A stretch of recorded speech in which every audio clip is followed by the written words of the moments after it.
Pa, nandito na po ako.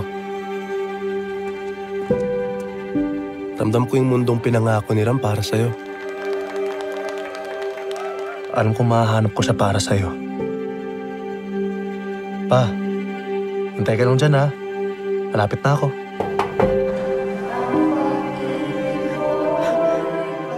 Naway isa buhay natin ang mga duro sa atin ni Holy Lord. Hindi dahil sa iyo, buhay ko sana si Oda. Ma'am, nakarinig po ba si Papa? Dalawang bagay lang magaling ang tatay mo. Una, sumayaw. Pangalawa, magtago ng sekreto.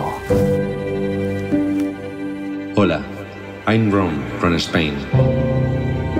I would love to get to know my pen pal. Seb, narinig mo na ba ang usap-usapan sa simbahan? Ba't di mo sinabi sa akin? Hindi ako uuwi hanggat hindi ko mabigay kay Ram. Nasa Spain tayo dahil dito? Ano?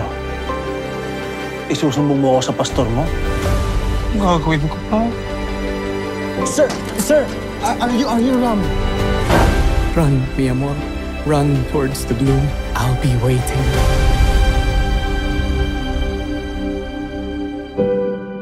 Okay, darling, ano ba naman kung bakla ang tatay mo? Nabawasan ba pagmamahal niya sa'yo?